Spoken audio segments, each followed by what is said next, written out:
आज हम कक्षा 8 वसंत एनसीईआरटी हिंदी पाठ्यपुस्तक वसंत के अध्याय 15 सूरदास के पद इस पाठ की संपूर्ण व्याख्या इस वीडियो में अध्ययन करेंगे शब्दार्थ के माध्यम से।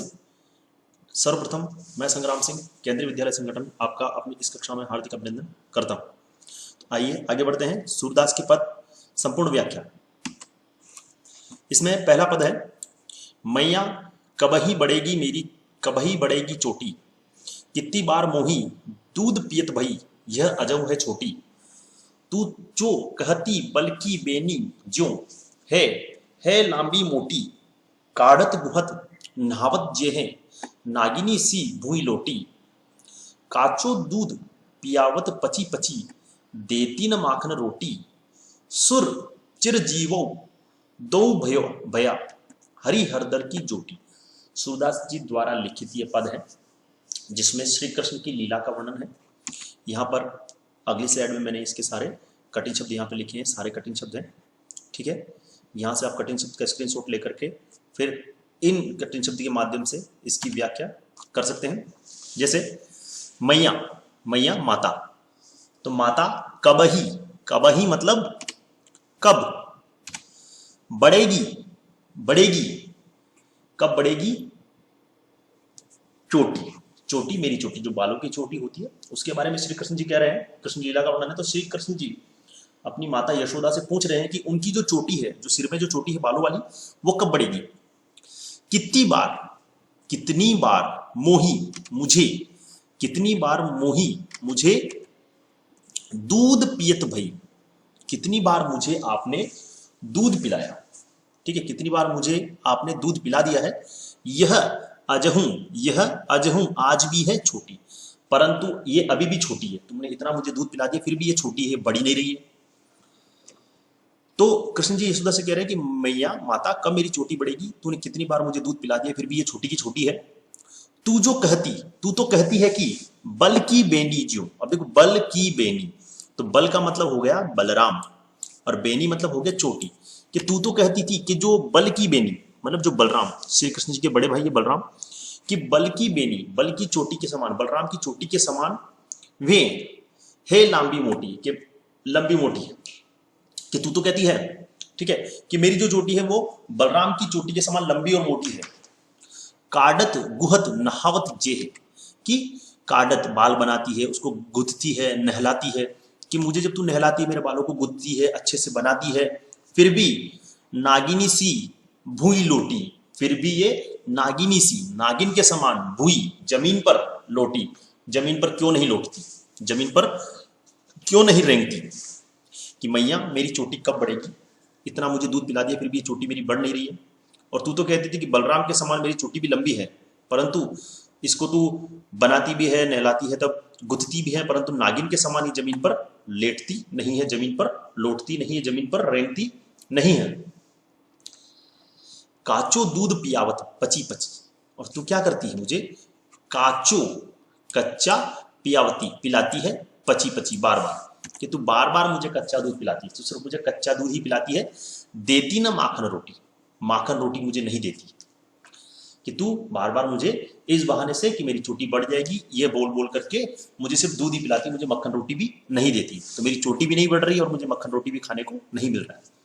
तो सूरदास जी, सुर का मतलब सूरदास जी कह रहे हैं कि चिर जीवो दो भैया, कि दोनों भाई, जो दोनों भाई कौन कौन है, श्री कृष्ण और बलराम, के दोनों लंबी आयु तक जियो।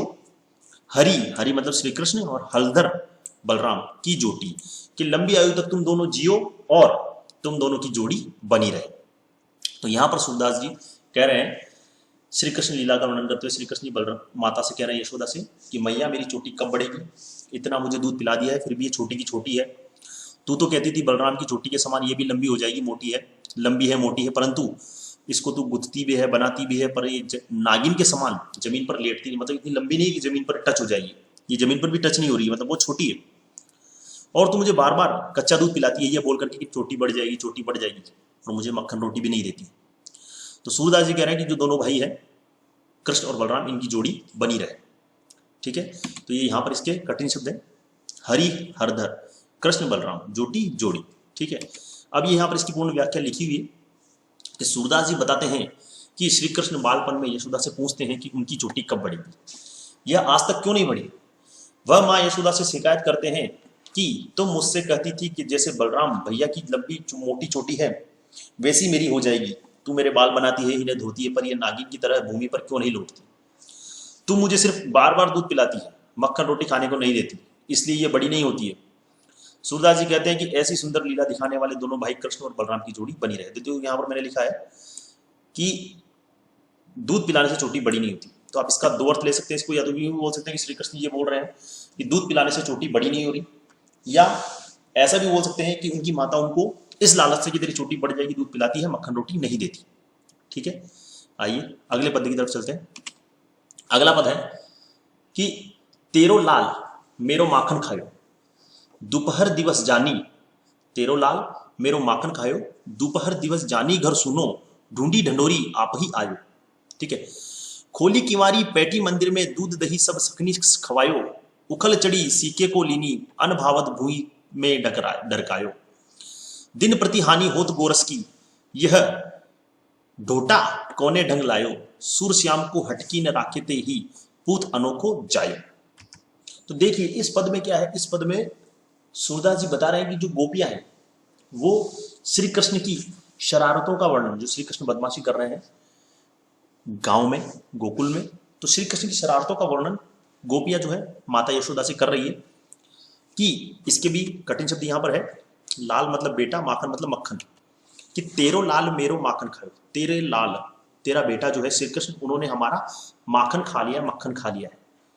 दोपहर दिवस कि दोपहर में जानी घर सुनो, जब हमारा घर सुना होता है, जब दोपहर में हमारे घर में कोई नहीं होता है, सब काम पे निकल जाते हैं, ढूंढी ढंडोरी ढूंढ करके, खोज करके, ढूंढी खोज करके आप ही आयो, चुपचाप घर में आ जाता है।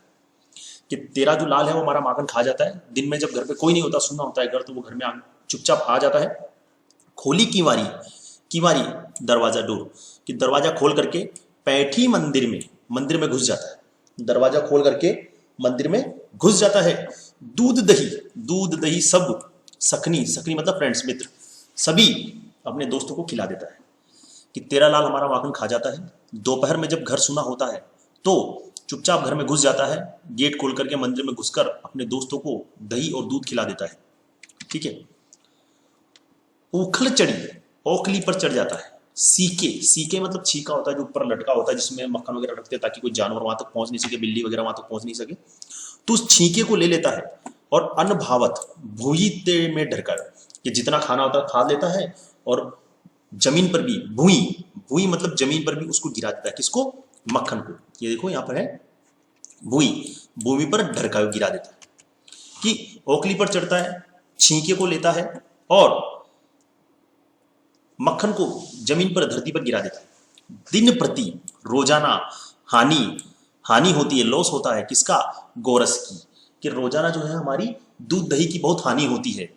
यह डोटा कोने ढंगला है, ये जो तुम्हारा बेटा है कोने ढंगला है। इसमें ढंग नहीं मतलब ये हमको बहुत सताता है। ये जो तुम्हारा डोठा लड़का है ये हमको बहुत सताता है, कोने ढंगला है, बहुत सताता है हमको। कौन बोल रही? गोपियां बोल रही है, माता यशोदा इसको, सॉरी। ठीक है, तो गोपियां जो माता यशोदा को बोल रही है कि तुम्हारा लाल हमारा मक्खन खा जाता है, दोपहर में चुपचाप जब घर में सुना होता है घुस जाता है, गेट खोल करके मंदिर के अंदर प्रवेश कर जाता है और सारे दूध दही सब अपने मित्रों को खिला देता है। ओखल पर चढ़कर छींके को लेता है और जमीन पर भी मक्खन को गिरा देता है। तो इससे क्या है, हमारी बहुत हानि हो रही है, बहुत दोष हो रहा है हमारा दूध दही का। तो ये जो तुम्हारा बेटा है ये बहुत हमें परेशान कर रहा है। फिर भी सूरश्याम, सूरदास जी कह रहे हैं कि फिर भी हटकी न राखे। हटकी मतलब हटाकर इस बेटे को नहीं रखा जा सकता। फिर भी हम तुम्हारे इस बेटे को अपने से दूर नहीं रख सकते हैं, या इसको हम अपने से दूर नहीं करा जा सकता। ते ही पूत अनोखो जायो, तुमने सबसे अनोखो पूत मतलब पुत्र, अनोखा पुत्र तुमने उत्पन्न किया, कि तुमने एक अनोखा पुत्र उत्पन्न किया है जो इतना हमको परेशान कर रहा है, फिर भी हम इसको अपने से दूर नहीं रख सकते। तो यहाँ पर इसके कठिन शब्द है। देखो सूरदास जी कहते हैं कि गोपियां सदा श्री कृष्ण की शिकायत यशोदा माँ से करती रहती है। एक गोपी यशोदा जी से कहती है कि आपका लाल मेरा माखन खा जाता है। दोपहर के समय जब उसका घर खाली होता है तो कृष्ण स्वयं ही ढूंढकर घर आ जाते हैं वह हमारे मंदिर के दरवाजे खोलकर उसमें घुस जाते हैं तथा अपने मित्रों को दही मक्खन खिला देते हैं। वह ओखली पर चढ़कर छीके तक पहुंच जाते हैं तथा मक्खन खा लेते हैं और बहुत सारा मक्खन भूमि पर गिरा देते हैं, जिससे हर रोज दूध दही का नुकसान कर देते हैं। गोपियां कहती है कि आपका यह बेटा कैसा है जो हमें सताता है। सूरदास जी कहते हैं कि फिर भी उसे अपने से अलग नहीं करा जा सकता। यशोदा, तुमने सबसे अनोखे बेटे को जन्म दिया है। तो इस तरह से यहाँ पर सूरदास की इस पद पाठ में 15वां पाठ जो वसंत का है, इसमें 2 पद हैं, जिसमें एक तो वो जो श्री कृष्ण है, ठीक है, वो माता यशोदा से शिकायत कर रहे हैं कि उनकी चोटी क्यों नहीं बढ़ रही है, और दूसरे में गोपियां जो है श्री कृष्ण की शिकायत देकर माता यशोदा के पास आई है। तो इस तरह से इस पाठ का पूर्ण अध्ययन हमने कर लिया है।